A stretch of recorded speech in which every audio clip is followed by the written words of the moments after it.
Кыргыз-казак чек арасында ок тийип каза болгон жарандын ким экени аныкталды. Кыргыз-казак чек арасында ок тийип каза болгон адам Казакстандын жараны болуп чыкканын Спутник Казакстан маалымат агенттиги билдирди. 12 август күнү кечинде Кыргыз-казак чек арасынан 15 чукул белгисиз адам оролгон сымдан өтүүгө аракет кылып жаткан жеринде кармалган. Бирок алар чек арачыларга каршылык көрсөтүп, күзөтүүчүлөрдүн ден соолугуна залака тийгизген. Мындан улам чек арачылар ок чыгарып, бирөөнү жарадар кылган.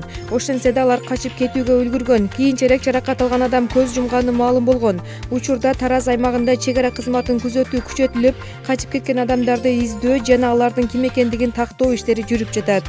Орусияда кыргызстандык 25 жаштагы Жаран Баңгизат менен кармалды. Анын жанынан 2 килограммдан ашык 2 баштык белгисиз зат табышкан. Аны экспертизага жиберишкенде ал Баңгизат болуп чыкты. Анын 500 граммы спайс, калганында тыюу салынган заттар болгон. Бул факты боюнча кылмыш иши козголду. Шектүү кармалып, ал 20 жылга чейин эркинен ажырашы мүмкүн экендиги айтылууда. Өзгөн районунун Мырзаарык айылынын тургуну Аскат Бекташовду бир туугандары 2004 жылдан бери издеп келе жатышат. Бул тууралуу окурман 14 августта Супер KG порталына WhatsApp аркылуу кабарлады. Ал Орусияга кеткен боюнча кайрылып келген жок. Өзгөчө белгилери чачы тармал, кара түстө, бою 100 см, арык чырай, ичинде операциядан калган тырыгы бар. Аскат Бекташов 74 жылы 16 ноябрда туулган. Агабыз эч кимге карызы да, душманы да жок эле, анан эле дайынсыз кеткени ушул күнгө чейин табышмак болуп күйүткө салып келет. Акыркы жолу 2008 жылы коңшу балдар Москва шаарынан көрүшүптүр. Аскат кокус башыңа иш түшүп, кыйынчылыкка кабылып, бизге айта албай алыста жүрсөң сөзсүз кабар бер. Сени азаптан куткарып калууга даяр экенибизди унутпа. Көргөндөр болсо 556 00 70 01.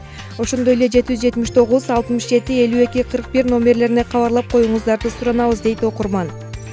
Индиялык мергенчи Сафат Али бийликтин өтүнүчү менен 10дон ашык адамды тепселеп өлтүргөн пилди атып өлтүрдү. Маалыматка ылайык, жапайы жаныбарды зыянсыздандырууга жүздөй адам катышкан. Бирок жергиликтүү бийлик пилди жок кылууда Сафат Алиге гана ок чыгарууга уруксат берген. Эгер жаныбар бизди тумшугу менен сүзгөндө аман калмак эмеспиз, дейт мергенчи. Жапайы жаныбарды аттыруу чечими бир жума мурун ага дары берип кармоо аракеттеринин жыйынтыксыз болгондугунан улам кабыл алынган. Анткени пил март айында Бихар штатында 4 адамды, дагы бир штатта 11 кишини тепселеп өлтүргөн.